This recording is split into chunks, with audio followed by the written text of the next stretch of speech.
la bienvenida al público asistente. En este momento daremos inicio a la conferencia del evento Implicancias económicas del COVID-19 en Perú, la cual es transmitida en vivo por Facebook de Económica. A continuación, invitaré a Fiorella Quispe, directora general de la organización, y a David Zelaya, subdirector general de la organización. Sí, buenas noches a todos. Agradecemos su presencia en este evento. Para los que todavía no conocen Económica, somos una organización de estudiantes, en su mayoría de economía de la Universidad Católica. Nos dedicamos básicamente a la difusión de temas económicos en diversos medios. Entre ellos tenemos nuestra revista física, que tiene publicación semestral, así como artículos de los miembros y boletines informativos que pueden revisar en nuestra página web, económica.pe, y notas informativas en nuestra página de Facebook. David. Buenas noches a todos los espectadores. Esta noche, como bien tenemos entendido, vamos a hacer un webinar. Es nuestro primer webinar como organización. Bueno, ya contamos con 6 años de vida como organización, la revista Económica, y bueno, el contenido de estas publicaciones que nosotros realizamos está más que todo relacionado a temas de economía, no solo sobre coyuntura peruana, sino también mundial. Y dentro de este marco realizaremos este evento en el que buscamos entender la importancia de la economía en esta crisis de salud, ¿no? Entonces le doy paso a nuestro compañero Renato. Muchas gracias, Fiorella y David. A continuación procederé a explicar el formato de la conferencia. Esta consta de 3 partes. En primer lugar, una breve contextualización de parte de los ponentes, la cual tendrá una duración aproximada de 15 minutos. En segundo lugar, una ronda de preguntas, la cual tendrá una duración aproximada de 30 minutos, y en la que cada ponente responderá a las preguntas propuestas por nuestros moderadores en un espacio aproximado de 5 minutos cada uno. Luego, los ponentes responderán 2 preguntas del público recogidas del streaming en vivo, hechas en el Facebook de Económica, por un espacio aproximado de también 5 minutos cada uno. Dicho esto, invitaré a los miembros del área de eventos de Económica, Enzo González y Anabel Sánchez, quienes serán los moderadores del presente evento.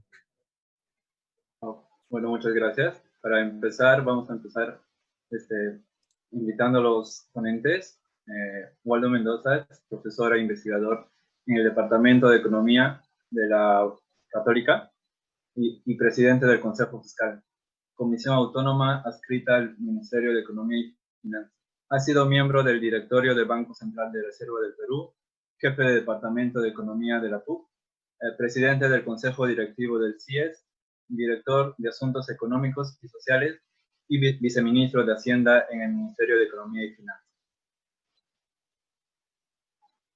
Asimismo, tenemos el ponente Yuliño Anastasio, licenciado en Economía por la Pontificia Universidad Católica del Perú. Su campo de interés es macroeconomía, en especial finanzas públicas y economía monetaria. Actualmente es predocente tanto de cursos de pregrado como de macroeconomía intermedia y avanzada en la maestría de Economía PUC. Asimismo, en el 2019 ha sido galardonado con el premio Banco Central de Reserva del Perú en investigación de economía y finanzas. Dicho eso, la presentación, primero darle las felicitaciones porque hoy día es el Día del Economista a ambos ponentes y a todos los que nos escuchan, y dar paso al profesor Waldo para que nos dé la contextualización de la situación económica sanitaria en materia económica. Muy buenas noches a todos los participantes en este importante evento organizado por la revista Económica. Chicos entusiastas de la Católica, a quienes felicito y gustoso de apoyarlos cuando me lo soliciten. El COVID tiene 2 partes, ¿no? La parte médica, en la que evidentemente no vamos a entrar en detalles, y tiene una parte económica. Sin embargo, en esta coyuntura, los economistas en realidad somos residuales, en el sentido de que la variable más importante de lejos que hay que observar, monitorear todos los días, No es ni el tipo de cambio, ni las reservas internacionales, ni el PBI, sino cómo evoluciona el número de contagiados, ¿no? Esa es la variable que hay que ver. Y escuchar muy de cerca a los infectólogos, que son quienes nos pueden enseñar qué hacer en esta circunstancia y hacerle caso casi con 100% de certeza, ¿no? Lo que sabemos es que el gran problema es la propagación que tiene este virus, ¿no? El ritmo de la propagación, ¿no? Si la propagación es muy rápida, el peligro más importante es que en algún momento el número de infectados es tan grande que la capacidad productiva de nuestros hospitales, de nuestros centros de salud, colapsa y no hay manera de atenderlos, ¿no?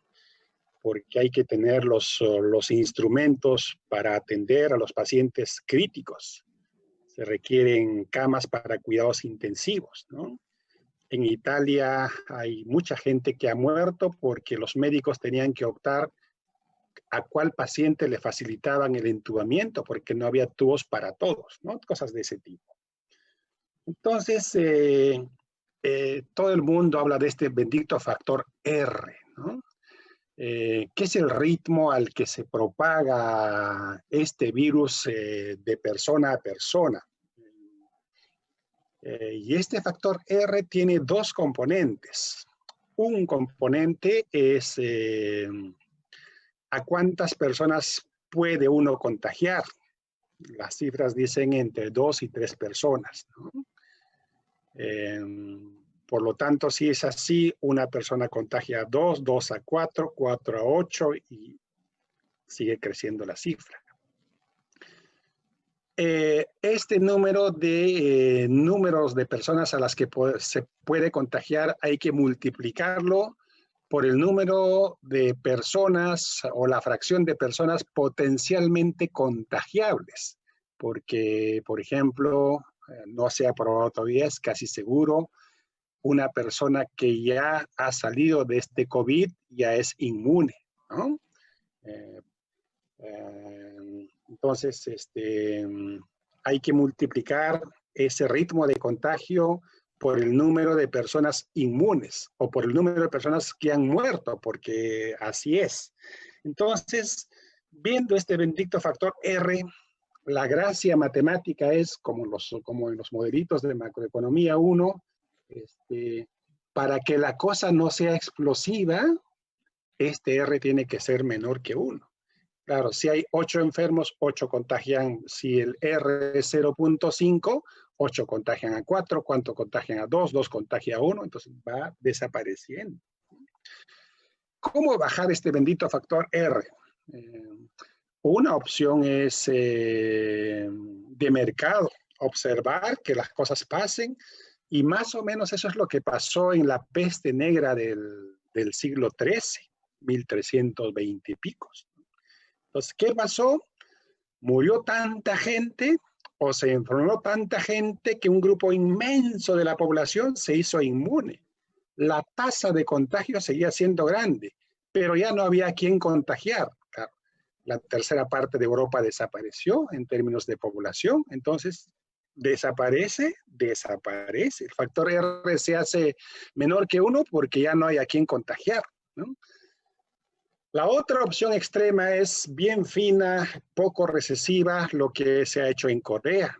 Entonces, Corea tiene una capacidad instalada potentísima, de tal manera que puede detectar quiénes están enfermos y quiénes no están, y a los enfermos lo ponen en un lado y le hacen hacer la cuarentena, y el resto de la población sigue operando.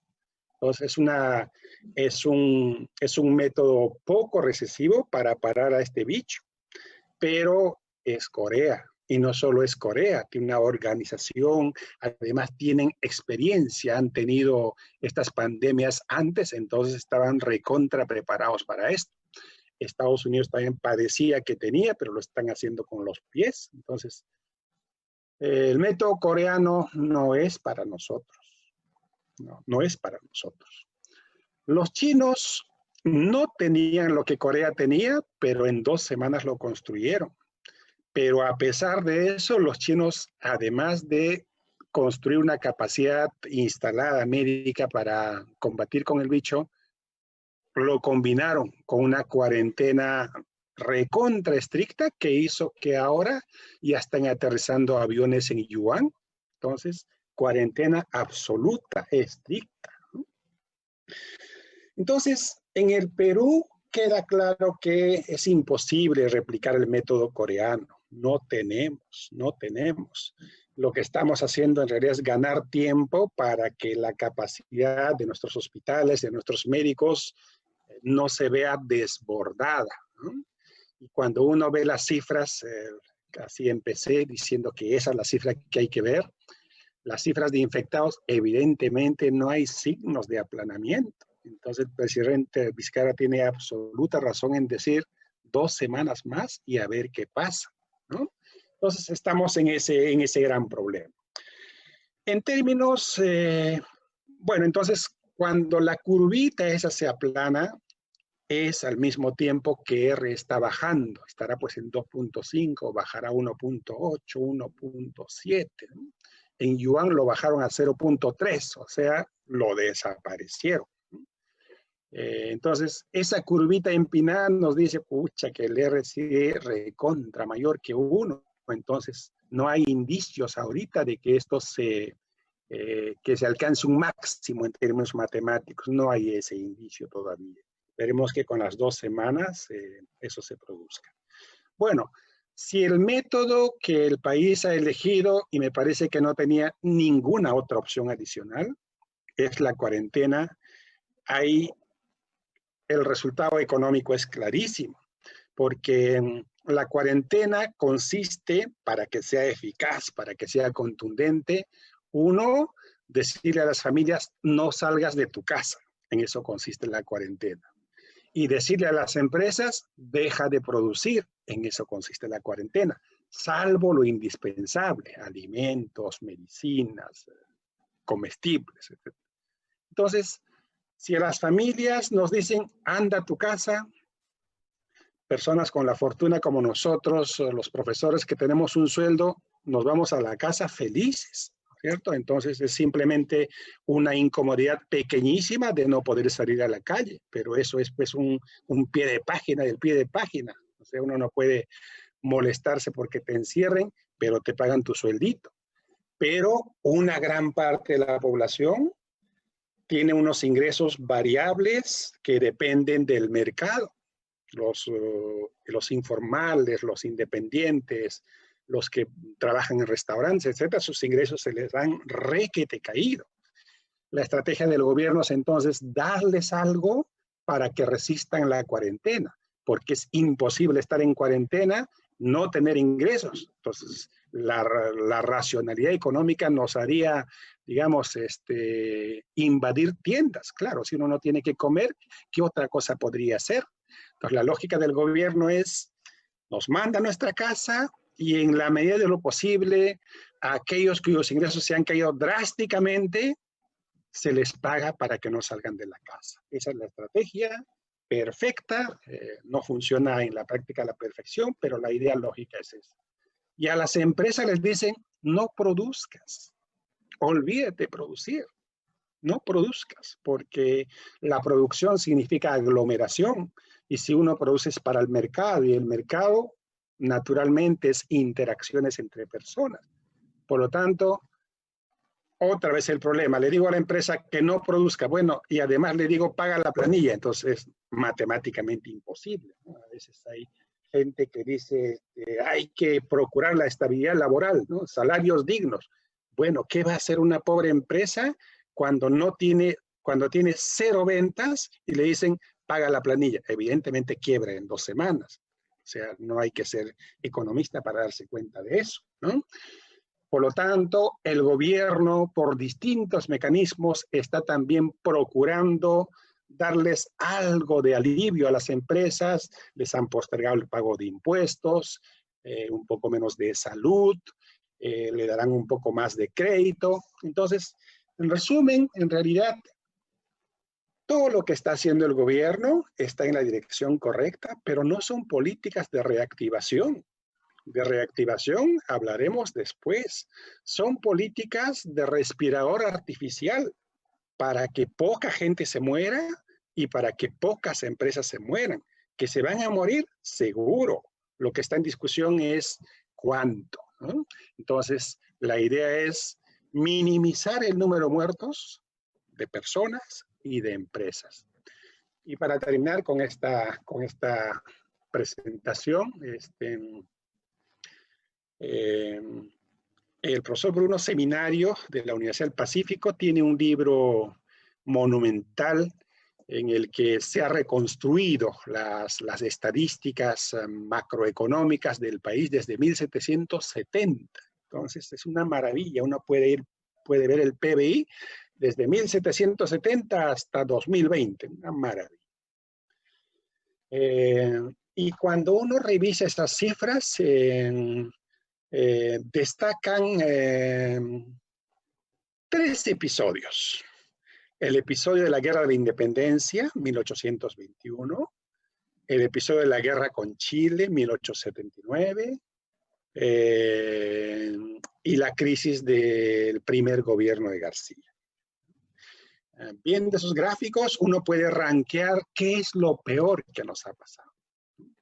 Y claramente la guerra con Chile aparece en primer lugar, caídas del PBI de 32% en un año, 15% en el otro, 10% en el otro. O sea, PBI se cayó como en 60% de la guerra con Chile. Eso costó. La torta peruana se quedó partida en un 60% más pequeña. El presidente García en su primer gobierno hizo que la economía se caiga como en 12% en el 89, como 10% en el 88, fue una inmensa caída también, ¿no? Entonces, primer lugar, guerra con Chile, segundo lugar, García, tercer lugar, la independencia, y por ahí aparece la Gran Depresión del año 29 y el 83, el fenómeno del Niño. Bueno, lo que debo decirles es, con cargo a seguir conversando después, es que esos episodios se producen o bien por choques internacionales o bien por choques domésticos. Solo para darles una idea, un choque internacional, el del 2008-2009, hizo que la tasa de crecimiento del Producto Bruto Interno del Perú caiga de 9% en el año 2008 a 1% en el año 2009, o sea, 8 puntos porcentuales menos, ¿ya? Y un choque interno generado por la ineficacia e ignorancia en política macroeconómica del primer gobierno de García provocó una caída del PBI que ya les comenté. Entonces, choque externo 2008-2009 provocó un gran descenso del ritmo de crecimiento, un choque interno en el 88-89 provocó una gran caída en el PBI. Bueno, ahora tenemos el choque externo más grande de la historia contemporánea, más grande que el 2008. El 2008 va a quedar ridículo en este año, más grande que de la Gran Depresión, y estamos teniendo el choque interno posiblemente más grande desde la guerra con Chile. Entonces no hay que ser gran macroeconomista para hacer proyecciones, es cuestión de aplicar la lógica. Si tenemos los choques juntos, el choque externo más grande de la historia y el choque interno más grande de la historia, el PBI posiblemente se caiga como nunca antes en la historia. Quizá hay que remontarse hasta la guerra con Chile para ver episodios de este tipo. ¿Ya? Estamos en ese contexto, así que quería presentar este panorama para luego ir conversando sobre aspectos más puntuales. Gracias, profesor Waldo. Una pregunta para el profesor Yuliño sería, en este contexto de la pandemia, ¿cómo el Perú ha podido mantener la cadena de pagos? En primer lugar, ¿qué es la cadena de pagos? ¿Y qué es lo que el país ha hecho para evitar que se rompa en este contexto, ¿no? Gracias, Enzo, por por la invitación, en primer lugar. Digamos, compartir panel con Waldo siempre es un honor. Antes de ir, digamos, a explicar un poco de qué trata, digamos, la cadena de pagos, me gustaría también dar algunos rasgos de esta crisis, ¿no? Complementario a lo que ha mencionado Waldo. Por un lado, digamos, si uno revisa, por ejemplo, este libro hermoso de Charles Lindbergh sobre manías, pánicos, crisis en general, se va a dar cuenta, pues, que de todas las crisis históricas que han existido, esta crisis parece ser, digamos, algo realmente inédito, ¿no? En ese sentido, ¿no? O sea, no ha habido una crisis como esta, ¿no? Entonces, me gustaría resaltar por ese lado, digamos, que esta crisis, digamos, que ha representado, pues, el COVID, digamos, tiene dos rasgos, desde mi punto de vista, particulares, ¿no? Por un lado, cuando generalmente se enseña, digamos, crecimiento económico, o en general también, digamos, ciclos económicos reales, quizá, digamos, hablar de pandemia como una fuente de crisis es poco probable, ¿no? Es como que se hubiese dado un meteorito, algo así, ¿no? Entonces, eso por un lado, digamos, resaltar, digamos, que nadie imaginaba, pues, que la próxima crisis iba a venir por el lado de una pandemia. El segundo rasgo que me parece también interesante es, digamos, si uno observa las crisis que han existido, digamos, históricamente, la crisis actual, digamos, tiene bastante persistencia, ¿no? En ese sentido, por ejemplo, lo que teníamos en la crisis del 2008, 2009, para hacernos una idea, normalmente lo que pasaba es, estallaba la crisis, ¿no? Por ejemplo, no sé, pues hubo un derrumbe en el sistema financiero en el 2008-2009, y todo lo que había que hacer ahora era básicamente reactivar la economía. O sea, digamos, era como pasarle la pelota al Ministerio de Economía o al Banco Central, y entre estos dos actores básicamente resolver el problema, ¿no? Como yo siempre digo, es algo así como que el barco ya se hundió y todo lo que hay que hacer es básicamente levantar el barco, ¿no? Entonces, ya viste que se hundió, hay que levantarlo. Pero esta crisis, como lo veo, digamos, por la persistencia que menciono, uno es como si uno estuviese en el barco se está hundiendo y tú no sabes cuándo va a dejar de hundirse, ¿no? Entonces, y por eso Waldo, digamos, mencionaba que todavía estamos en el plano de políticas de contención más que de reactivación. Entonces, en ese sentido, digamos, es como un barco que se está hundiendo, tú no sabes en qué momento va a dejar de hundirse, y en ese sentido, digamos, tienes al MEF, al Banco Central, haciendo policy para digamos, tratar de contener, ¿no? Entonces, eso por un lado de la persistencia me parece también importante, ¿no? Ahora, con respecto a la cadena de pagos, para explicar bien, digamos, la cadena de pagos se explica por el hecho de que en una economía uno tiene tres tipos de agentes, básicamente, ¿no? Tiene consumidores u hogares, como se suele llamar, también tiene, digamos, empresas, en este caso las firmas, digamos, que producen los bienes, ¿no? Digamos, y de la economía, y por otro lado tienes al gobierno, ¿no? Entonces, básicamente son estos tres agentes. Entonces, cuando uno tiene una firma, digamos, que produce un bien, para producir un bien una firma necesita básicamente insumos, por un lado, y por otro lado también contrata trabajadores, ¿no? Entonces, al contratar trabajadores, obviamente que les paga un salario, ¿no? Entonces, la cadena se va por ahí, ¿no? Digamos, estos trabajadores con el salario que reciben de las empresas van, digamos, adquieren los bienes, ¿no? que ellos desean, y en todos los niveles se va dando este tipo de eslabón, ¿no? Digamos, esta conexión entre firmas y hogares, ¿no? Entonces, la cadena de pagos, digamos, básicamente lo definiría así, ¿no? Como el flujo que hay entre los actores de la economía, ¿no? Hogares, firmas. En este caso, digamos, es súper importante, digamos, como ya lo dijo Waldo, digamos, lo que hay que hacer, digamos, la mejor vacuna en este tiempo, en el que no se tiene una vacuna, digamos, obviamente médica, la mejor vacuna es mandar a todos a su casa, ¿no? Realizar la cuarentena. Entonces, en ese sentido, es súper importante que no se rompa la cadena de pagos, ¿no? Digamos que, como tú mandaste a su casa, digamos, a los hogares, a los trabajadores, ¿no? Y también digamos, paraste en seco a la economía y hiciste que las empresas ya no produzcan, ¿no? Digamos, sobre todo, digamos, las que no son de primera necesidad, ¿no? De alimentos. Entonces, Lo que hay que hacer ahora, digamos, es darle esa liquidez, ¿no? Entonces, es súper importante, digamos, que tanto los hogares como las firmas tengan, digamos, cuenten con la liquidez para que no se rompa, digamos, esta cadena de pagos, ¿no? Que a nosotros, históricamente, Waldo no me va a dejar mentir en eso, porque Waldo, digamos, la vivió, digamos, de manera más presencial. Yo era recién un niño, nos pasó en el 98. En el 98, digamos, ya tenemos, digamos, algo de historia ahí. La cadena de pagos, digamos, se rompió, se había dado una tormenta perfecta, digamos, en el 98, teníamos fenómeno del Niño, más la crisis rusa, y, digamos, no se actuó adecuadamente, y, digamos, la cadena de pagos por ahí tuvo algunas filtraciones, ¿no?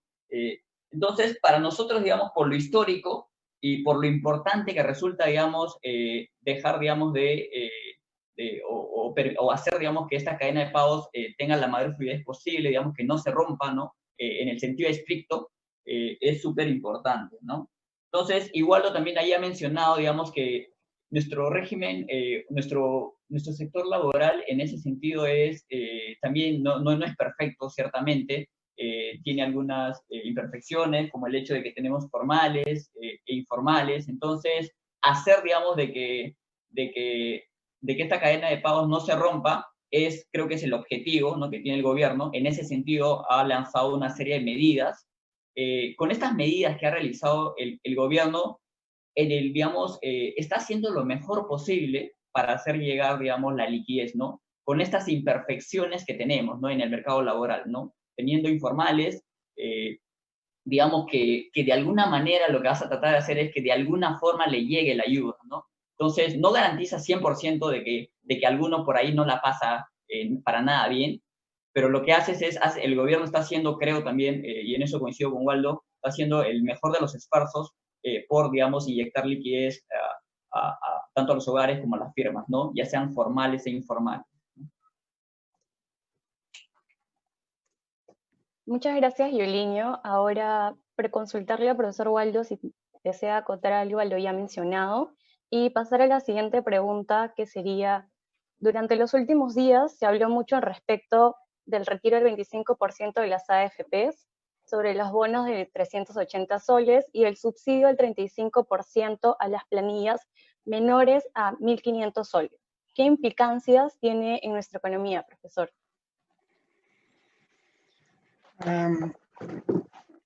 Complementar algo sobre el tema de la cadena de pagos. Quizás, bueno, entenderlo, entender a la cadena de pagos como una relación entre insumos y productos, ¿no? El aparato productivo es una combinación de fábricas que producen insumos, bienes intermedios, y de otras que producen bienes finales. Entonces, cuando la producción de insumos falla, evidentemente la producción de bienes finales se va a dificultar, ¿no? Por lo tanto, a un nivel más agregado, puede hablarse también de cadena de pagos cuando vinculamos la relación que existe entre el sector financiero y el sector real. En el 98, por ejemplo, teníamos una economía mucho más dolarizada que ahora. En el 98, más o menos el 75% de los créditos que otorgaban los bancos estaba en moneda extranjera. Normalmente en estas coyunturas de crisis internacional, una de las cosas que pasa es que el tipo de cambio salta, no como ahora, pues, ¿no?, que salta en 5% y ya nos preocupamos. Estoy hablando de saltos de 20, 25, 30%. Entonces, ¿qué pasa? ¿Qué pasó en el 98? Si yo, empresa,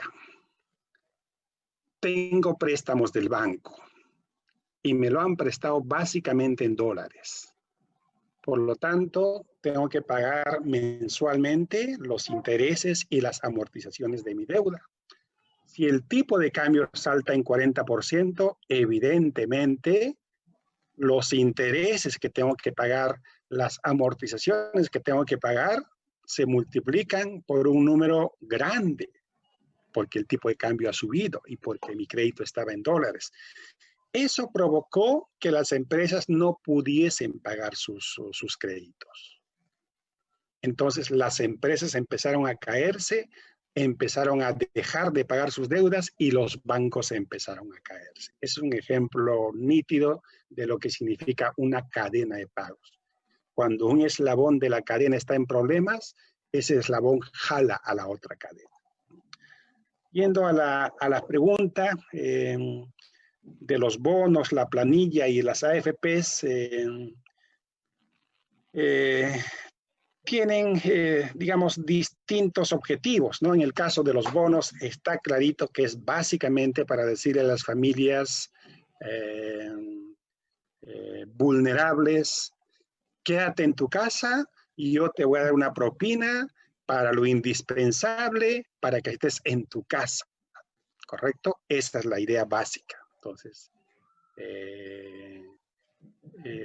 nos hace pensar también, ¿y qué pasaría si el gobierno no tuviese plata para pagarnos la propina y mantenernos en casa? No sería posible la cuarentena. Entonces ya pueden imaginar, en un país que no tiene recursos, que no puede sustentar una cuarentena, no hay manera que el bicho muera. O sea, lo más posible es que el COVID-19 en muchos países se muera como en la peste negra, a costa de muertes de montones de personas. En el Perú, felizmente, el gobierno tiene recursos, está en una suma modesta, pero es para 3.5 millones de personas, una cosa que nunca antes se ha hecho en la historia, para que las familias resistan una cuarentena. Para eso es el bono. Y el apoyo a la planilla es el respirador artificial para colaborar de alguna manera con las empresas para que éstas, a pesar que no estén produciendo, paguen planillas, pero es imposible que paguen toda la planilla. Entonces el Estado le dice, voy a pagarte un par de la planilla para que en la medida de lo posible no despidas a los trabajadores. El de la AFP en realidad tiene una lógica un poco distinta, ¿no? Hace unos días publiqué un artículo denominado Bomberos y Curiosos, ¿no? Cuando hay un incendio, los bomberos van a apagar el incendio con todo su instrumental, con todo su personal, y siempre hay curiosos, ¿no? Que estorban la labor del bombero. En mi opinión, los bomberos en el Perú frente al COVID están actuando básicamente bien. Tienen un líder clarísimo, el presidente Vizcarra, tienen unos operadores, la ministra de Economía y Finanzas, el presidente del Banco Central. Entonces están haciendo esencialmente bien su trabajo. En realidad no necesitan del Congreso para hacer este trabajo. El Congreso en estos temas está interrumpiendo, está haciendo más complicada la labor del gobierno. No se les necesita. Felizmente, estos bomberos tienen agua, tienen expertos. En el Congreso no tienen agua ni tienen expertos. Entonces, el tema de las AFP salió precisamente desde el lado de los curiosos, ¿no? Que no tienen, digamos, en realidad no tienen espacio para colaborar, aun cuando estén con la mejor intención, no tienen la capacidad para colaborar, y el gobierno ha tenido que sacar una medida para contrarrestar en parte esta iniciativa del Congreso. En este caso, esto tiene un gran problema porque en las AFPs, los que cotizamos, tenemos un ahorro. Y ese ahorro está básicamente en bonos, en acciones, depósitos en el sector público. Por lo tanto, ese ahorro acumulado en mi AFPX tenían hace 3 meses un valor para ponerle cualquier número de 100 soles, eso es lo que tenía, y ahora tiene un valor de 50 soles. Eso es lo que pasa. Entonces, me están diciendo, saca tu plata justo cuando está en el piso de su valor.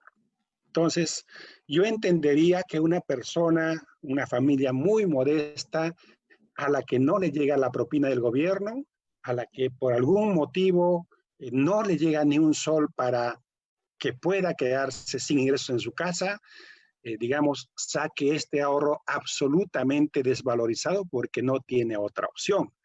Para el resto de la gente en realidad no tiene sentido macroeconómico. Es como decirte un carro de 500 soles, ahora vale 200 y me están diciendo, véndeme el carro. No tiene ningún sentido porque cuando pase esta pandemia, los precios de las acciones, los bonos se van a recuperar como siempre ha pasado. Entonces no tiene mucho sentido. Y lo último es, en realidad es mi plata, es mi jubilación. O sea, me lo saco, lo saco. Me estoy gastando mi jubilación, no es que estoy sacando la plata de la AFP, estoy sacando mi jubilación. Me voy a quedar sin jubilación. Entonces, eso es lo que hay que pensar bien. E insisto, solo en una situación dramática, la gente debería sacar su dinero de la AFP. De otra manera, digamos, no tiene sentido económico, ¿no? Eso es lo que tendría que decir sobre ese tema. Muchas gracias, profesor Waldo. No sé si el profesor Yuliño tenga algo más que comentar, o quizás también nos podría responder la siguiente pregunta, que es que se ha hablado mucho de bonanza fiscal, de sostenibilidad fiscal que tiene el país, pero ¿cómo hemos llegado a esta situación de bonanza fiscal? Esa sería la pregunta. Sí, bueno, gracias Enzo por el pase. Con respecto, digamos, me gustaría acotar, digamos, con respecto a lo que, a las medidas también que ha estado tomando el gobierno. Concuerdo, digamos, como le dije desde un inicio, entiendo, digamos, que tanto el Ministerio de Economía como el Banco Central están, digamos, actuando de la mejor manera, ¿no? Creo que han elegido bien el target, lo tienen muy claro y en función a eso me parece muy buena las medidas que han tomado, ¿no? Por un lado, me gustaría complementar, digamos, con respecto al al retiro de hasta 2.000 soles por parte, digamos, de los exaportantes a las AFPs, ¿no? O sea, digamos, es una medida que ya se llevó a cabo, digamos, el MES lo aprobó para básicamente beneficiar, digamos, a personas que hace 6 meses, por ejemplo, han dejado de aportar, o sea, es decir, estaban desempleados, ¿no? Por ahí, digamos, beneficiar a alguno, digamos, que quizá pasó ya de ser formal, no, antes, hace 6 meses estaba en la parte formal y ahora, digamos, está trabajando, no está desempleado, pero está en la parte informal, ¿no? Entonces, por ese lado, creo que estaríamos atacando también a este grupo de trabajadores que han pasado de la formalidad a la informalidad, ¿no? Con esa medida del retiro de hasta 2.000 soles que aprobó el Ministerio de Economía, ¿no? Con un decreto de urgencia. Con respecto, digamos, también, digamos, adicionalmente, no hay que olvidar que se permitió, digamos, retirar la CTS hasta 2.400 soles. Esa medida también me parece que va en esa dirección, ¿no? Recordemos que el target que tiene ahora mismo es dar la mayor liquidez posible, tanto a los hogares como a las firmas, ¿no? Esto, digamos, está básicamente orientado hacia liquidez, digamos, de los hogares, perdón. Entonces, la otra medida, digamos, con respecto al subsidio de planillas de 35%, también, digamos, como dice Waldo, es un respirador artificial para las firmas que básicamente ahora no están produciendo y por ende no venden y por lo tanto no tienen ingresos, entonces, ¿de dónde van a pagar, digamos, la planilla? Entonces, ese 35% de subsidio también es muy buena, ¿no? Está orientado básicamente a generar, digamos, liquidez, ¿no? Adicionalmente, digamos, el gobierno también ha lanzado, digamos, 213 millones y medio aprox, digamos, de ayuda para los municipios, pero que, digamos, orientado básicamente a que estos generen, pues, algo así como una canasta básica, digamos, para los hogares durante la cuarentena, ¿no? Eso también es una medida muy interesante, solo, digamos, que habría que verlo también con pinzas de alguna manera se está suponiendo, digamos, que la corrupción en el Perú a nivel subnacional ha bajado, al menos por la crisis, ¿no? Entonces, eso no es un supuesto menor tampoco, ¿no? Entonces, nosotros que, digamos, hemos salido de una crisis de corrupción enorme, ¿no? De hecho, el gobierno afrontó uno de una magnitud sin precedente, ¿no? Entonces, a nivel subnacional también, digamos, estamos asumiendo eso, entonces apelando a la buena voluntad de los municipios y que esta ayuda llegue, digamos, hacia los hogares más vulnerables, ¿no? Es una medida también interesante, ¿no?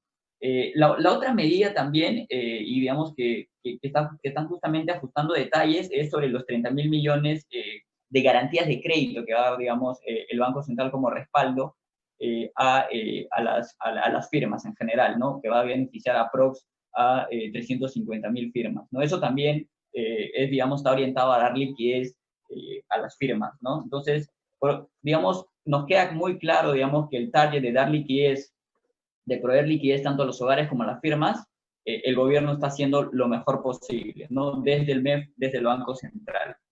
Con respecto digamos, al proyecto de ley que aprobó el Congreso, ¿no? Del 25% de retiro de las AFPs, al menos a mí, digamos, y en ese punto sí voy a discrepar con Waldo, digamos, al menos a mí no me queda claro, digamos, qué tan malo es, ¿no? O sea, sí entiendo, digamos, el argumento que todos hemos escuchado en los diarios, ¿no? De que es que, bueno, si todos retiran su plata, digamos, vamos a afectar, digamos, a la economía, ¿no? Al inicio, no hay que olvidar que al inicio, digamos, este proyecto que aprobó el Congreso del 25% era, digamos, sin condiciones, no era para todo el mundo. Pero luego se puso, finalmente el proyecto que se logró aprobar es uno que tiene tope, tiene, digamos, un tope de 12.900 como máximo, digamos, y por otro lado, digamos, recordemos que también va a proveer liquidez a las personas pues, que tenían ahorrado un UIT, ¿no? Es decir, podían retirar el 100% los que han ahorrado solamente 4.300 aproximadamente.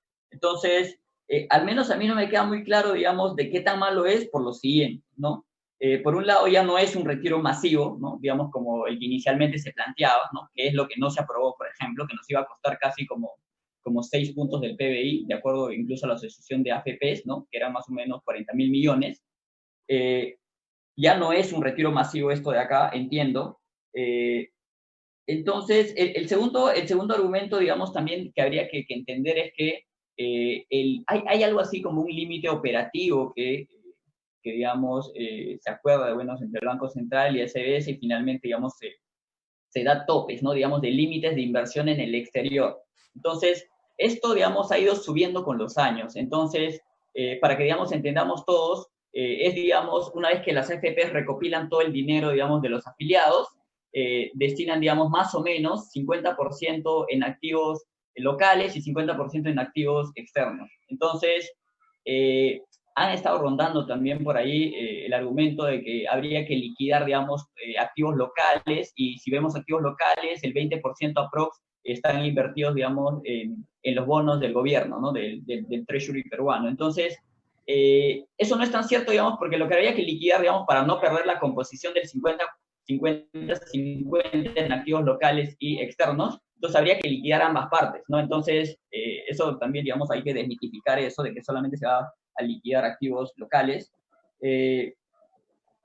Sí, entonces, y lo otro, digamos, también que me parece muy importante, digamos, en este debate que hay, digamos, el 25%, es, digamos, que siempre se ha creído, digamos, que, bueno, creo que para todos es claro, que en las crisis, obviamente que los fondos, digamos, que están invertidos en acciones, en bonos, en general como a los activos les va muy mal, entonces los fondos caen, ¿no? Eso creo que nos queda muy claro a todos, ¿no? De que los fondos en las crisis, digamos, pierden valor.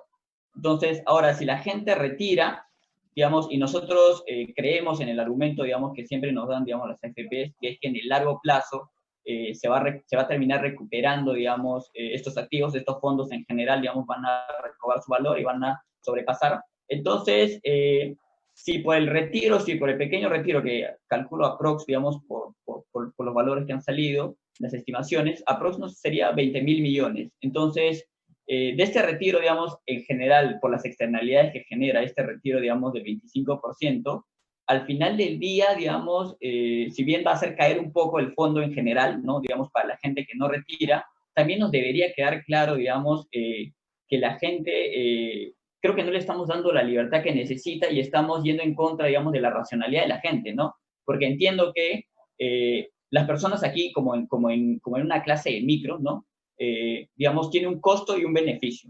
El costo es, si yo retiro, digamos, el 25% de mi fondo, entonces, y lo estoy, digamos, obviamente que la AFP va a salir a malbaratear, digamos, los activos, entonces yo debería ser muy consciente como agente, digamos, de que voy a recibir menos, Entonces, ese costo, digamos, solamente nos debería quedar claro que las personas que van a terminar, digamos, retirando van a ser los que, para aquellas personas cuyo digamos, costo de retirar su 25% es menor, digamos, que el beneficio de tener la liquidez hoy día. Entonces, si entendemos eso, creo que darle más libertad, digamos, a las personas en el retiro, porque finalmente es su ahorro en ese sentido, digamos, deberíamos dejarle esa opción, ¿no? Digamos, teniendo ya entendido de que con todas las desventajas y ventajas que tiene, pues, el retirar, creo que deberíamos darle esa libertad a los afiliados, digamos, de si es para ellos, pues, conveniente, digamos, retirar o no, ¿no? O sea, yo, al igual que Hausman en su artículo de aplanar la curva, creo que, y también Tanaka me parece que escribió algo en El Comercio, creo que, digamos, estamos en una situación muy complicada en que por las imperfecciones que tiene nuestro mercado laboral, digamos, no habría que poner, digamos, contra la pared a cierto grupo, ¿no? Si bien el gobierno está haciendo todas las medidas, digamos, para llegarle a todo el mundo, siempre hay un pequeño grupo que se queda, digamos, en nada, ¿no? Que no recibe, que por alguna razón, digamos, por las imperfecciones que hay, no le llega. Entonces, yo creo que a ese grupo habría que darle, pues, esa libertad de elegir si usa o no el ahorro que ha acumulado, aun cuando se malbarate, digamos, en esta crisis, ¿no? Ahora, con respecto, Enzo, digamos, a tu siguiente pregunta, que es sobre el déficit fiscal, digamos, de hacia dónde va la economía en general, ¿no? Sí, para eso, digamos, me parece que justo Waldo también en uno de sus artículos mencionó, ¿no? Creo que nos queda claro que el Perú, a diferencia de nuestros otros vecinos de América Latina, nosotros tenemos más espacio fiscal, ¿no? Y, digamos, a lo largo de las 2 décadas y media aprox, hemos ido, pues, consolidando nuestros fundamentos y hemos ido justamente ganando eso que antes no teníamos, por ejemplo, que no tuvimos en el 98, ¿no? Que no tuvimos un espacio fiscal importante. Entonces, y ahora nos podemos dar ese lujo, digamos, de hacer política justamente, digamos, que apoye, digamos, en pro de salir, no solamente de contener, sino también posteriormente de salir de una recesión, ¿no? Como el que estamos. Entonces, seguramente, digamos, vamos a ver déficits fiscales como los que nuestras generaciones no ha visto, por ejemplo, ¿no? Digamos, de un déficit fiscal, por ejemplo, en el 87, 88, en el 89, el déficit fiscal pasaba, pues, el 10%, ¿no? Era 11% aprox. Entonces, y ni qué hablar, digamos, de la deuda pública, que llega, digamos, por encima del 80%, ¿no? Entonces, eso con los años ha ido bajando hasta tener, digamos, hoy déficits fiscales, pues, bajísimos, ¿no? Alrededor de 1%, ¿no? De hecho, el año pasado fue 1.6, entonces es súper bajo, ¿no? Si uno compara en el relativo. Y ni qué hablar de la deuda pública, ¿no? Según el Fondo Monetario, digamos, nuestra deuda pública es la más baja de la región, ¿no? Entonces, creo que nuestros indicadores son muy sólidos y en ese aspecto creo que el gobierno está actuando bien, usando, digamos, este espacio fiscal, estos fundamentos monetarios también por el lado de un banco central, digamos, de lujo que tenemos. Entonces, creo que vamos por el camino correcto. Muchas gracias, Yuliño. Darle pase al profesor Waldo si tiene algún comentario de la pregunta anterior. Y asimismo, esta sería la última pregunta que le formulamos para cerrar la ronda de preguntas de económica y dar pase a las preguntas del público en general. Profesor, ¿nos podría comentar sobre el déficit de 2 cifras que ha mencionado estos últimos días y hacia dónde se dirige la economía del país? Muchas gracias por la pregunta. Aprovecho para cerrar esta primera parte con unas reflexiones y contesto la pregunta. A los muchachos o a las personas que nos están viendo y que quieran ponerse al tanto con literatura seria sobre este tema, recomiendo altamente, está en la web, el artículo de un señor que se llama Tomás Puello. Lo último que ha publicado es COVID-19, martillo y danza. Él es una de las personas que desde casi a principios de marzo ha estado advirtiendo las cosas que había que hacer, ha estado haciendo proyecciones, ha estado utilizando modelos de epidemiólogos para decirnos cosas que ex post resultaron absolutamente ciertas. Entonces, él lo que dice es, el martillazo funciona. La vieja discusión de shock versus gradualismo, este es un tratamiento de shock. A la cuarentena no le vamos a ganar poquito a poco, ¿no? Entonces, en ese sentido, hay que felicitar la opción que ha tomado el presidente Vizcarra de la cuarentena, por más que moleste, por más que es la mejor opción para largo plazo, porque si este bicho se queda con nosotros 2 o 3 meses, vamos a desaparecer, no se puede. Matemáticamente es imposible querer reactivar y querer combatir al COVID, eso no es posible matemáticamente. El presidente Trump quiso hacer eso y la economía y la salud está por reventarle en la cara, ¿no? Entonces, recomiendo altamente leer a este señor Tomás Puello, está en la web. Lo otro tiene que ver con la respuesta de política macroeconómica. Me han preguntado por la política fiscal, pero en realidad en esta coyuntura se está haciendo la política fiscal y la política monetaria más, digamos, osada de la historia contemporánea. Nunca antes habíamos hecho lo que ahora se está haciendo, ¿no? Desde el punto de vista del Banco Central, el Banco Central va a prestar hasta 30.000 millones de soles a los bancos. Si esa fuese toda la operación, digamos, los bancos recibirían la plata y dirían, bueno, ¿y ahora a quién le presto? Si todas o casi todas tienen problemas. Entonces, si esa sola fuese la medida, entonces los bancos no prestarían y los 30.000 millones de soles del Banco Central regresarían al Banco Central en un tiempo. Por eso que en esta situación extraordinaria es una jugada entre el Banco Central y el MEF. El Banco Central fabrica los 30.000 millones de soles, se los presta a los bancos a una tasa de interés la más baja posible, con la expectativa de que los bancos presten a las empresas. Otra vez, no es para reactivar, es para darles un respirador artificial. Es como si las empresas también estuviesen en una unidad de cuidados intensivos y necesitan entubamiento.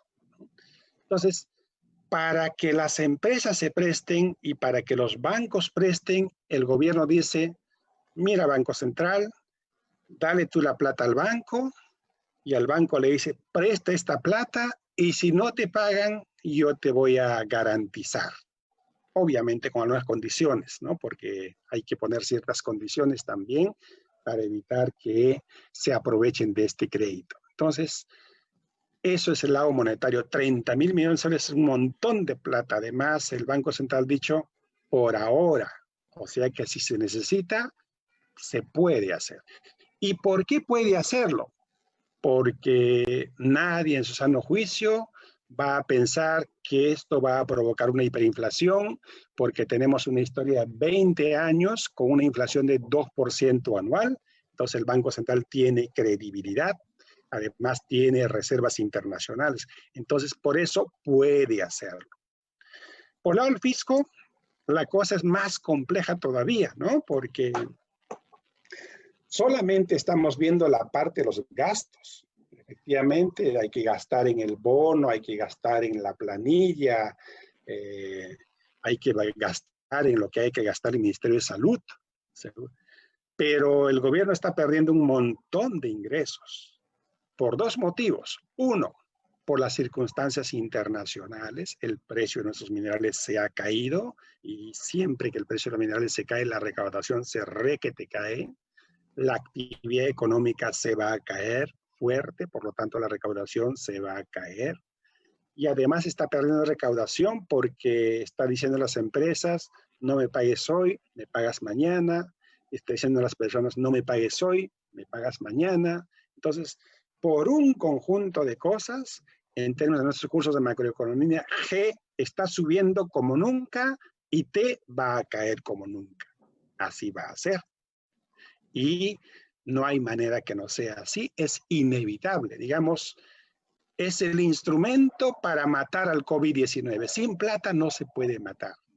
Se podría matar, pero digamos las consecuencias macroeconómicas, digamos que estoy pensando en un país como Argentina, que no tiene muchos recursos, o como Ecuador, que no tiene muchos recursos. ¿Cómo van a financiar para que la gente esté en su casa y para que las empresas dejen de producir? Caso Argentina, seguramente fabricarán un montón de soles y en una de esas terminan con una hiperinflación. Bueno, volviendo al tema fiscal, entonces, el gasto va a subir como nunca. Hay que reconocer también que en realidad tenemos un poquito de holgura porque muchos gastos que no tienen que ver con el COVID-19 deben estar absolutamente paralizados. Entonces ahí el gobierno felizmente tiene un colchoncito. Carreteras, por ejemplo, no se hace pues este año, ¿no? Muchas bienes y servicios tampoco se están utilizando, ahí tiene un colchoncito, pero aún con todo, G va a subir como nunca, T va a caer como nunca, entonces el déficit fiscal va a ser también como nunca, ¿no? ¿Y ese es un problema? Sí, es un problema, por supuesto que es un problema. Pero la buena noticia es que tenemos la capacidad para financiar este enorme déficit fiscal, que seguro que va a ser de 2 dígitos.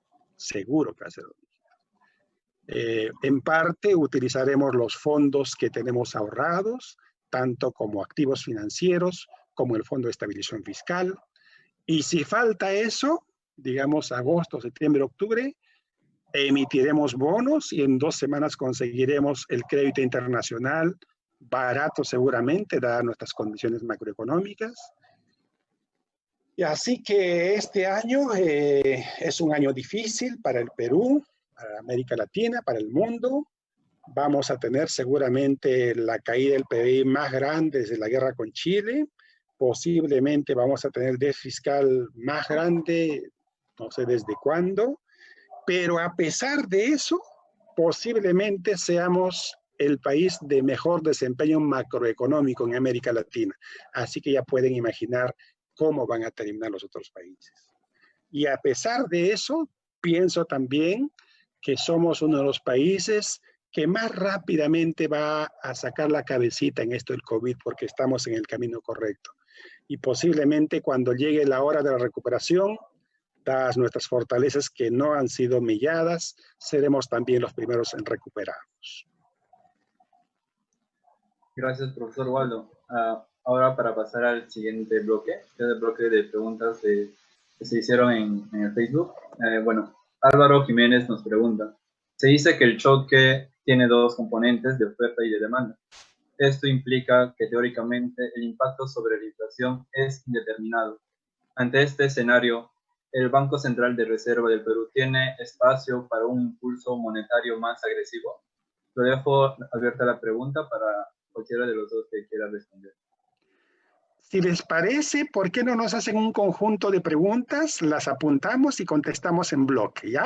Así que unas 4 o 5 preguntas y contestamos en bloque. Creo que eso va a estar más, va a ser mejor nuestra presentación, si les parece. Claro, profesor. Entonces, una pregunta también que nos hicieron es, bueno, de Marcos Mirs, nos pregunta, con la ampliación de la cuarentena hasta el 26 de abril, ¿podríamos descartar una pronta mejora de repunte de la economía en el 4º trimestre? Luis Gavidia nos comenta, es claro que hay una recesión, sin embargo, a diferencia de los casos de la guerra con Chile o fenómenos del Niño, en donde hay una destrucción de bienes, de capital o macroeconomía más estable, a diferencia del gobierno de García, no hay una mejor recuperación de la macro. Asimismo, hay un paquete de reactivación del 12% del PBI. Sin embargo, ¿hay capacidad de gasto para poder hacer una política fiscal expansiva?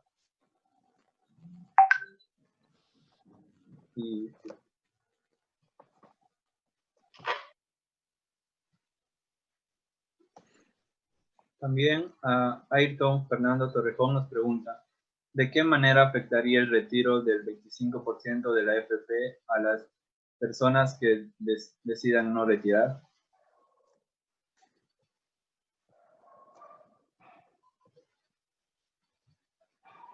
Esas serían las preguntas, profesor, que nos han hecho llegar. Muy bien, ¿quién arranca? Usted, profesor, si desea. Listo. Esto de los choques.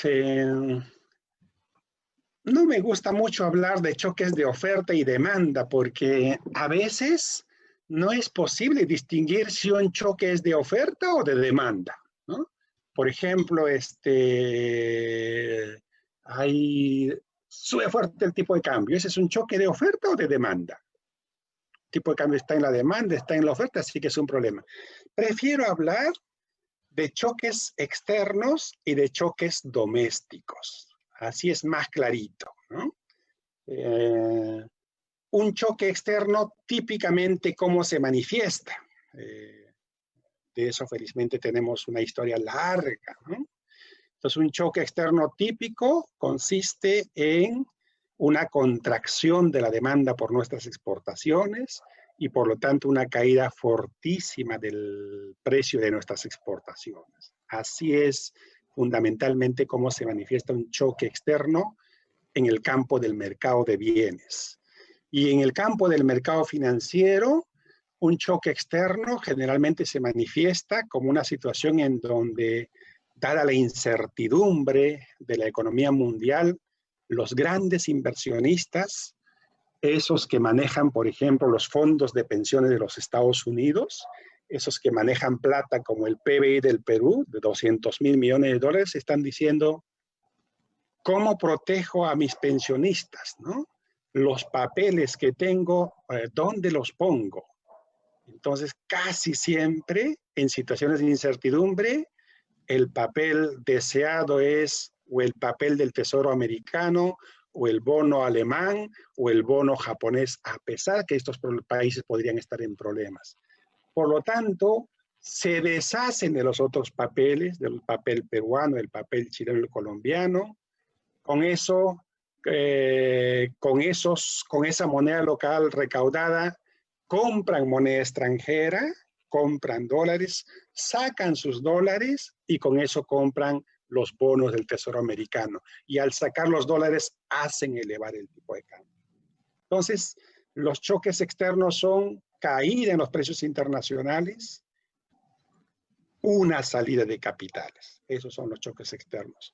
Para nuestra fortuna, hay un choque externo favorable, que es el precio del petróleo. Evidentemente, si la economía mundial está paralizada, no necesitan combustibles. Entonces, posiblemente el petróleo toque el piso. Entonces, eso nos está ayudando. Si uno va al grifo hoy, llenas el tanque porque el petróleo, el combustible está baratísimo, ¿no? Entonces, ese es un choque interno, ese es un choque externo. Y el choque doméstico puede ser el fenómeno del Niño, puede ser la política de García o el COVID. Es un choque interno. Entonces, ¿cuál es la característica de lo que estamos observando? El choque externo es el más grande que hemos visto, más grande que el de 2008, más grande que el de 1929. No sé hasta dónde habría que retroceder en ese aspecto. Y el choque interno es el más grande que hemos visto también. De la inflación es de lo último que habría que preocuparse. Vamos a llorar para que la inflación no se ponga en negativa, porque así es cuando una economía está en recesión. O sea, cuando empecemos a respirar, las fábricas van a empezar a producir y las personas no vamos a tener con qué comprar.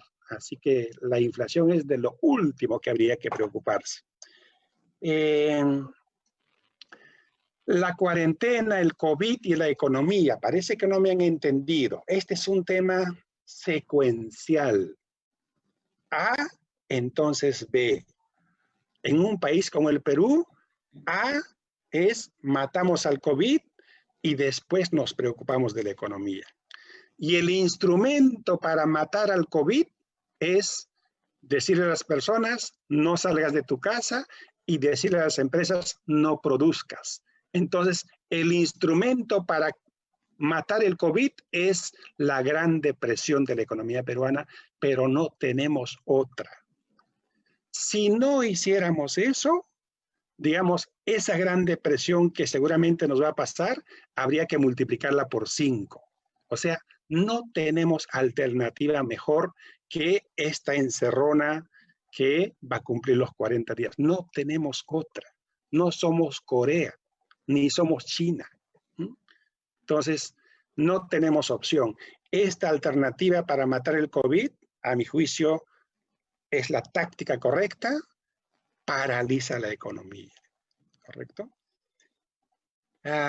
Por lo tanto, es naturalmente recesiva. No hay manera de evitarlo. Lo que está haciendo el Banco Central y el Ministerio de Economía y Finanzas, insisto, no son políticas de reactivación. ¿Cómo vas a reactivar si le dices a las empresas no produzcas? No tiene sentido. Es una política de respirador artificial. ¿Por qué? ¿Qué pasaría si cuando finalmente matemos al COVID, estoy exagerando, todas las empresas han muerto? Entonces, ¿cómo vamos a reactivar? Entonces, la idea es, MEF, pongo toda la plata posible, Banco Central, pongo toda la plata posible, les doy un respirador artificial y que no se mueran, pues el 80% de las empresas se morirán 5%, 10%, 15%, que se van a morir, pero quedarán un 80%, 90%, y cuando matemos este COVID, allí empezaremos a hablar cómo reactivamos esta economía. Lo que se está haciendo es respirador artificial. Sin ese respirador artificial que cuesta un montón de plata, no tendríamos futuro. Ahora fíjense, estos martillazos, así le llama Tomás Puello a esta cuarentena, no hay manera pues de financiar 10 martillazos, no se puede. ¿Qué pasa si nos equivocamos en esta, no? ¿Qué pasa si el 25 de abril la curva sigue exponencial? Allí ya estamos en problemas, porque siempre decimos, tenemos la fortaleza fiscal, la mejor de América Latina. No hay plata que aguante 2 martillazos. Así que es una apuesta casi a todo o nada. Procuremos que este martillazo hasta el 25 de abril aplane finalmente la curva. Y creo que eso va a pasar. Así que no tenemos otra, ¿no? Sobre las AFPs ya he dicho lo que tenía que decir. Simplemente una cosa macroeconómica. Otra vez, macro 1, contabilidad nacional. Las AFP son una modalidad de ahorro. Uno puede ahorrar comprando una casa, uno puede ahorrar en el banco, uno puede ahorrar en la AFP, es una modalidad de ahorro. Se exagera cuando se dice que si la gente saca su plata de las AFPs, y las AFPs tienen plata en los bancos, entonces los bancos también pueden tener problemas. Eso es, digamos, analíticamente incorrecto. Porque si yo saco mi plata de la AFP, ¿qué voy a hacer con eso? ¿Lo voy a mandar a Marte? No, no.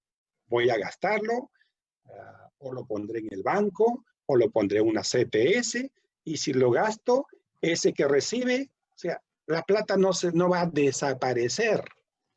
Finalmente va a terminar en algún lado del sistema financiero. Entonces no hay que exagerar tampoco con ese argumento.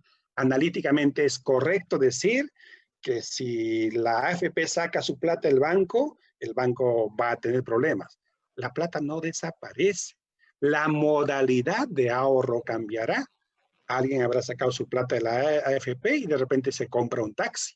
Es una modalidad de ahorro y de repente hasta más rentable. Entonces, macroeconómicamente es así. Pero, insisto, sacar plata tendría sentido incluso para un individuo racional si y solo si le es absolutamente indispensable para su supervivencia hoy. En ese caso, absolutamente justificado. Pero si me están dando mi bonito o yo tengo mi sueldo, entonces, ¿por qué voy a malbaratear eso que mal que bien lo tengo en la AFP? No tiene en absoluto sentido, ¿no? Eso es. Bueno, Yuliño, ahora coméntanos. Sí, con respecto a los choques de oferta y de demanda, sí, digamos, estoy de acuerdo con lo que menciona Waldo. Creo que incluso el presidente del Banco Central en una de sus entrevistas ha dicho que, digamos, la inflación del mes va a ser bajísima, ¿no? O sea, está por debajo del 2%, ¿no? En la misma línea de lo que ha dicho Waldo, ¿no? Está, más bien, digamos, como dice, vamos a llorar por no tener inflación negativa, ¿no? Porque hay una presión deflacionaria oferta, porque básicamente la demanda se te ha caído, ¿no? Estás en una recesión. Eso creo que no estamos descubriendo nada ahí. Con respecto a la política fiscal expansiva, claramente, digamos, para nosotros no hay opción, ¿no? Esto tiene que ser, pasamos de un primer paso a un segundo paso. El primer paso, como dice la ministra, es hay que contener. Para contener estamos apostando en grande, ¿no? Por encima de 12 puntos del PBI, es fuerte. Estamos yendo a todo o nada. En ese sentido, digamos, luego ya vendría, digamos, luego ya nos preocuparíamos por la política, por reactivar la economía, ¿no? Eso es una preocupación futuro, ¿no? Y si hay que reactivar, como bien se dice, creo que la solidez macro que tenemos, si bien, digamos, esta apuesta que estamos haciendo en la contención es grande, ¿no? Y creemos, digamos, que vamos a lograr superar esta primera etapa para luego pasar a la reactivación en el futuro. Llegado ese momento, pues tenemos distintos mecanismos, ¿no? Digamos, tenemos por el lado de emisión de bonos, ¿no? Digamos que el gobierno tranquilamente puede hacer y luego reactivar de repente gasto generalmente, ¿no? Por el lado, con respecto a la pregunta, digamos, del 25% de las AFP, sí, mi posición es, digamos, estamos tomando muchos supuestos, ¿no? Estamos tomando muchos supuestos, ¿no? Los que dicen, por ejemplo, que no es necesario eso del 25%, están apelando, digamos, a que a todo el mundo le llega el bono, o sea, que todos estamos líquidos, ¿no? O sea, todos contamos con la liquidez, y están asumiendo también que tenemos un mercado laboral de lujo, ¿no? Digamos que le ha llegado, pues, digamos, que todos son formales y que ya, digamos, la ayuda se le ha llegado por planillas, o, digamos, en el peor de los casos estaba desempleado y le llegó a través de los 2.000 soles de las AFP, o en el peor de los casos era muy pobre y le llegó, ¿no? Pero, digamos, como digo, ¿no? Teniendo en cuenta las imperfecciones que tiene nuestro mercado laboral, ¿no? Que hay un gap, me parece, digamos, entre la gente más vulnerable que le llegó el bono, los 380 y ahora 760, y los que son muy formales, ¿no? Digamos, como bien decía Waldo, nosotros que tenemos la suerte de tener un sueldo, digamos, y sabemos con certeza que nos va a llegar, pero en ese gap, digamos, entre los formales y la gente vulnerable, hay gente, digamos, que vive con el mes a mes. O sea, yo a los más vulnerables suelo decirles, las personas que viven, digamos, con el día a día, ¿no? Porque con lo que ganan del día se alimentan básicamente. Pero hay gente que vive básicamente con el mes, o sea, digamos, que no ahorra, que gana, por ejemplo, por encima de 1.500 y no le han subsidiado el 35%, o sea, por ejemplo, 2.000 soles, 2.500, que aportan las AFPs digamos, y no cabía, pues, en este rango de no estar aportando hace 6 meses. Sí hay una brecha, hay un grupo de gente, digamos, que yo creo que sí accedería a este 25%, y ya, como digo, obviamente, creo que bastante se ha repetido incluso en la prensa, ¿no? De este argumento de que ahorita, digamos, retirar en sí es malo en el sentido, digamos, de que vas a malbaratear, ¿no? O sea, la AFP lo que va a salir es a malbaratear, digamos, tu fondo, ¿no? Eso hay que tenerlo en cuenta. Por eso es, digamos, necesario que solamente lo realicen las personas, digamos, para quienes es súper, súper importante tener liquidez hoy y, digamos, le están pasando mal y no les ha llegado el bono, no han accedido al subsidio. Bueno, esa gente debería sacarlo, ¿no? Apelando a eso, ¿no?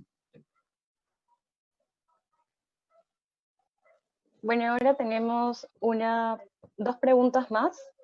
Una del público. Jesús Lázaro nos comenta, he leído artículos que hablan de la bonanza económica para la economía peruana en la siguiente década, e incluso algunos afirman que podríamos volver a las cifras mayores de 7% de crecimiento. Esto alcanzaría para poder acercarnos o incluso alcanzar economías como Chile o Colombia. Asimismo, darle pase a David Zelaya, el subdirector de Económica, que tiene una pregunta para nuestros ponentes. Bueno, mi pregunta va más por el mediano plazo, preguntarnos más o menos por las políticas de reactivación, teniendo en cuenta que uno de los sectores más importantes es el sector minero, la industria minera, y pensando en que hay una importante inversión que está paralizada por temas sociales. Me preguntaba qué tan viable usted ve que el Estado ponga sus miradas en esos proyectos para la reactivación en el mediano plazo. Y si no es así, entonces, ¿con qué otras herramientas contamos? Y finalmente, con el tema de nuestras reservas, ¿hasta cuándo sobrevivirá el chanchito? ¿No? Estamos cogiendo el dinero y bueno, es lógico preguntarnos hasta cuándo podemos seguir sosteniendo este nivel de gasto. Muchas gracias por el paso. Sí, claro. Muy ¿Quién desearía responder? Sí, la bonanza macro. No sé qué edad tiene la persona que nos ha hecho la pregunta. A los chicos de 20 años, 18 años, la bonanza macroeconómica que tuvimos entre el 2002 hasta el 2012 más o menos, les parecía una bonanza normal, les parecía que crecer a 5, 6% o 7% era una cosa normal. En realidad, ese periodo fue absolutamente anormal y posiblemente irreplicable en las próximas quizá décadas, ¿no? En ese periodo 2003, 2011, 12, se conjugaron dos elementos que difícilmente van a volver a conjugarse. Uno, China creciendo a 12% al año. Eso nunca más va a pasar. Dos, las tasas de interés en los suelos. Esa mezcla provocó el superciclo de materias primas que nos hizo crecer. Cuando hay una alza considerada del precio de las materias primas, no importa quién sea el presidente del Banco Central, no importa quién sea el ministro de Economía, la economía crece. Y cuando esa suerte nos abandona, podemos traer a Olivier Blanchard a ser presidente del Banco Central y a Larry Summers a ser ministro de Economía, e igual la economía se cae. La fuerza de las condiciones internacionales es inmensa. De los trabajos que hemos hecho, más o menos el 60% de lo que nos pasa tiene que ver con las condiciones internacionales, con la suerte. Bueno, ese periodo 2003-2008 nos sacamos la tinca 2 veces consecutivas. Eso no va a volver a pasar. Entonces, pensar que vamos a volver a crecer a 6-7%, haciendo básicamente lo mismo que hemos hecho en los últimos años, es lógicamente incorrecto. No hay manera. Para que crezcamos a esas tasas tendríamos que hacer cosas extraordinariamente distintas, ¿no?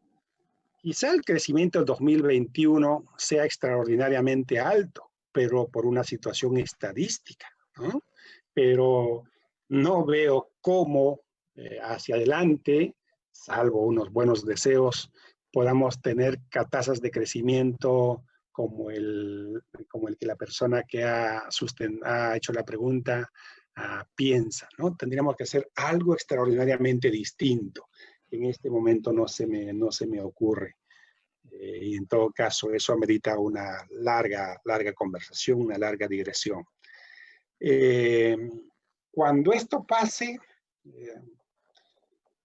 la reactivación va a depender de cómo acabemos. No sabemos cómo vamos a acabar. No sabemos cómo vamos a acabar.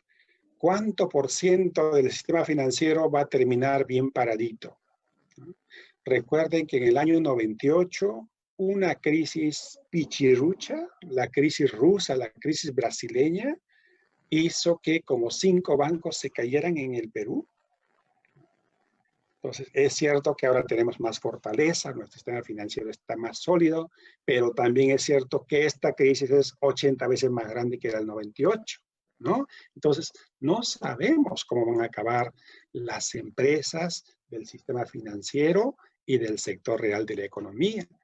De eso dependerá cómo hacemos las políticas de reactivación, en el supuesto de que hayan muchas empresas, un gran porcentaje de ellas con problemas, en el supuesto, ojalá no pase, muy posible que no pase, de que una parte importante del sistema financiero termine debilitado, las tareas del MEF y el Banco Central van a consistir en cómo resucitan a esas empresas, a esas empresas del sistema financiero.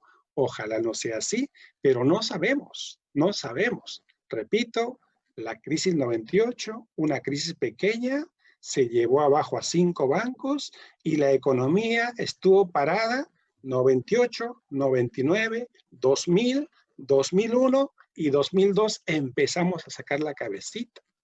Así que aquellos que están diciendo que esta es una crisis tipo B están soñando. Esto no sabemos cuánto tiempo va a tomar recuperar a las empresas, ¿no? Es cierto que alguien hizo una pregunta interesante, más antes sí creo que me olvidé contestar, no se está destruyendo infraestructura. El Niño, por ejemplo, 83, destruyó infraestructura. El terremoto destruye infraestructura. Pero lo que esta crisis puede destruir son empresas, ¿no? Y recomponer, restaurar empresas también es costoso, ¿no? Entonces, evidentemente, ningún país en el mundo tiene las espaldas financieras para responder a situaciones extremas. Vamos a ver qué pasa. Hasta ahora nos la estamos arreglando con instrumentos convencionales, con la platita que tenemos, pero ese chanchito pues no es infinito. Por eso me parece que deben haber analizado con el gobierno, nos jugamos el todo por el todo, 2 semanas más y volteamos la curva y pondremos toda la plata que se ponga para que pocas personas mueran, para que pocas empresas mueran y para que la gente esté en su casa. Esperemos que esa apuesta funcione y yo creo que va a funcionar.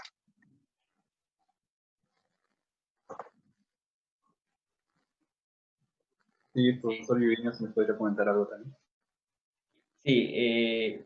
Sí, estoy, digamos, desde el inicio, me parece que al momento de caracterizar la crisis que estamos viviendo, traté, digamos, de dejar más o menos en claro, digamos, cuáles eran los rasgos importantes de la crisis que vivimos, ¿no? Esta figura que lancé, digamos, del barco que se está hundiendo y que no sabes cuándo va a terminar de hundirse, y que hace clara alusión, digamos, a la persistencia y shock que nos está afectando en general. Sí, eso hay que entenderlo bien, o sea, digamos, para saber, digamos, que también, digamos, incluso como ciudadanos, ¿no? O sea, en fin, digamos, quien se está jugando, digamos, el todo por el todo es el gobierno, pero, digamos, esto no va a ser efectivo si también, digamos, no hay participación, digamos, de la ciudadanía, ¿no? Creo que en ese aspecto nosotros tenemos, pues, un rol importante en cumplir, en tratar de cumplir a la cabalidad, digamos, la cuarentena, salvo de que por ahí sea un caso de urgencia, ¿no? De salud, que por ahí, digamos, impida eso, pero, digamos, en general, nosotros también nos estamos jugando el todo por el todo, ¿no? Tenemos ya más de 2 décadas y media, digamos, aprox, de una consolidación macro, que, digamos, nos ha dado los fundamentos para poder crecer, digamos, de manera importante, creo, porque, digamos, si uno ve, por ejemplo, el PIB potencial, digamos, de Perú, bueno, citando fuentes por ahí, lo que nos queda claro es que en promedio, más o menos, el Perú debería crecer, pues, entre 4, o en el mejor de los casos, 5%, ¿no? O sea,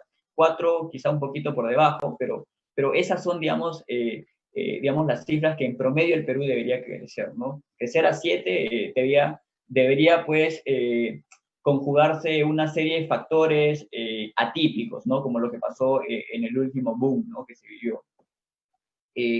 Con respecto también, digamos, a la idea, digamos, de los mecanismos, ¿no? O sea, en sí los mecanismos que está aplicando el gobierno hoy en día son muy importantes. Creo que nos ha tocado, digamos, la suerte de tener, o sea, digamos, para quienes estudiamos economía, digamos, en general, las crisis deben ser, digamos, las épocas más bonitas, porque, digamos, te permite sacar lecciones muy importantes, ¿no? De hecho, un shock como la pandemia, que fue, digamos, que ex ante era demasiado, digamos, imaginativo.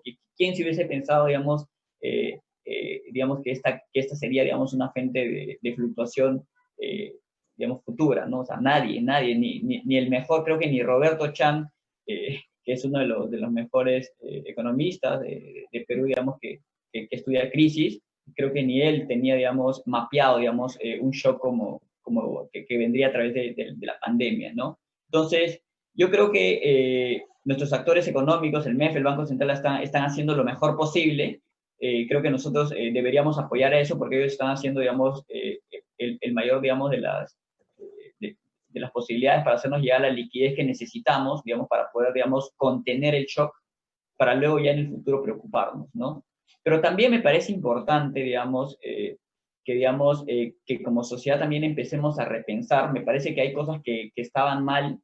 Yo sé, o sea, digamos, concuerdo con Waldo, digamos, que no siempre la macro nos va a terminar salvando, ¿no? El chanchito tiene un límite, ¿no? Podríamos pasar, digamos, a ser insolventes, ¿no? O sea, si no funciona, vamos a pasar a ser insolventes y ahí sí estaríamos ya en problemas, ¿no? Entonces, pero también, digamos, nos invita esta crisis, digamos, a repensar la sociedad que queremos en general, ¿no? O sea, está bien, tenemos el lujo de que a lo largo del tiempo, por ejemplo, con el programa de creadores de mercado, las tasas a las que nos endeudamos son muy bajas y eso es un lujo. Por otro lado, digamos, tenemos reglas fiscales que nos ayudan a ser un poco más disciplinados.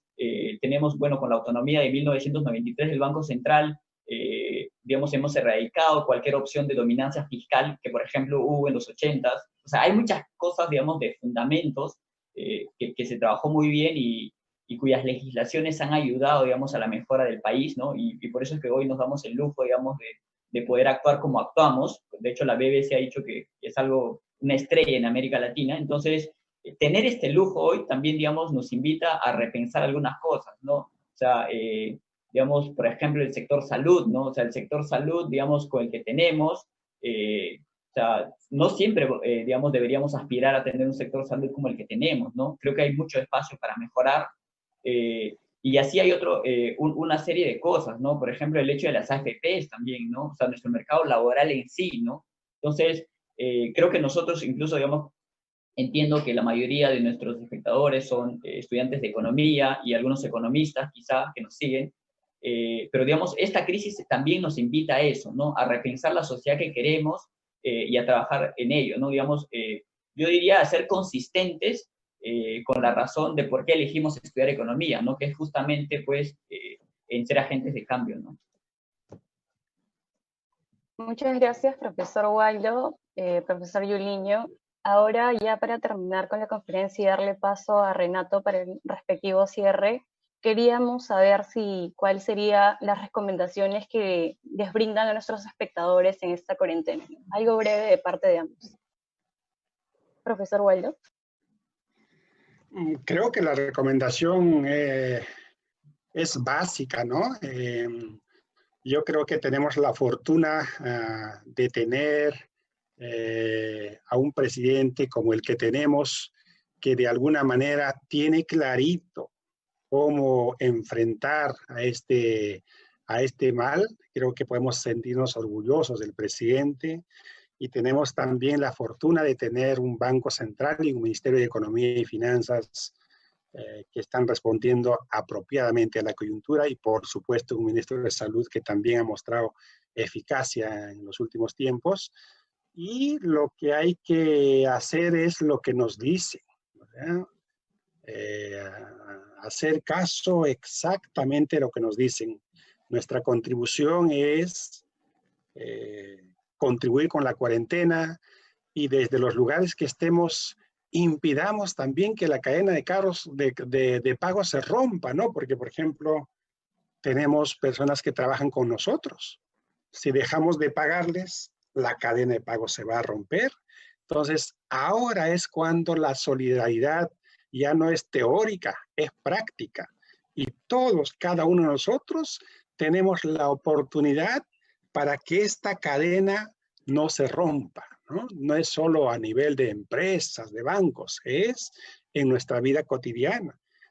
Personas como nosotros, los profesores, tenemos personas que nos apoyan, están los vigilantes que no tienen que trabajar, entonces si dejamos de pagarles, la cadena se rompe. Entonces, es una oportunidad extraordinaria para mostrar solidaridad. Esa es una invocación que también haría a los espectadores de este magnífico evento, del cual me siento muy agradecido. Felicitaciones, jóvenes, y gracias por la oportunidad. ¿Tus comentarios, Yuliño? Sí, sí, concuerdo con Waldo, digamos, esta es una oportunidad inmejorable para mostrar solidaridad y también, digamos, mostrar mucha de esta característica de ser, pues, un agente activo en la economía, ¿no? Muchas veces, por ejemplo, cuando vi la medida del gobierno, digamos, de darle dinero a los municipios y que a través de ellos, por ejemplo, lleguen estas canastas, digamos, para las poblaciones más vulnerables.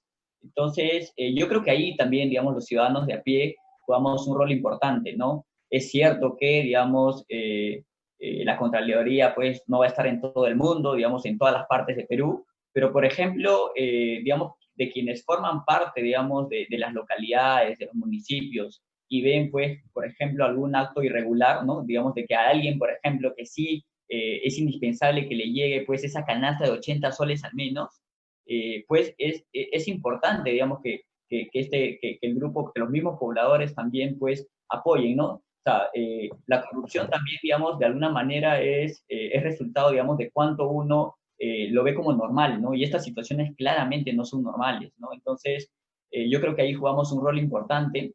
El tema de la solidaridad es también súper importante, ¿no? Creo que con todas las imperfecciones que he mencionado, digamos, sobre nuestro mercado laboral, creo que hay gente, digamos, que no le está pasando para nada bien. Apelar, por ejemplo, también, digamos, o sea, una gran parte de nuestra economía, digamos, de los trabajadores de nuestra economía viven, pues, son inquilinos, ¿no? Entonces, creo que apelar a la solidaridad también de que estas personas, por no trabajar, digamos, darle alguna flexibilidad, ¿no? Yo sé que el gobierno, digamos, no ha lanzado ninguna medida. Por ejemplo, en Francia se lanzó algo de ese tipo, ¿no? Digamos que no se cobren alquileres, ¿no? Mientras dura, digamos, este episodio.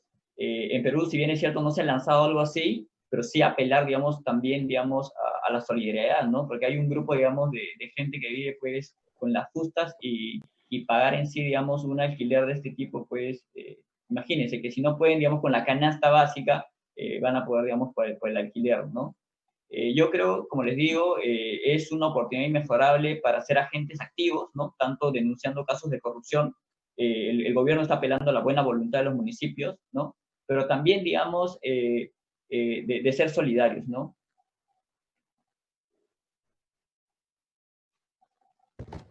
Bueno, agradecemos a los ponentes por su participación en el evento y a los asistentes a través de nuestro Facebook. Invitamos a los asistentes a seguir nuestro contenido en nuestras redes sociales. Estamos en Facebook como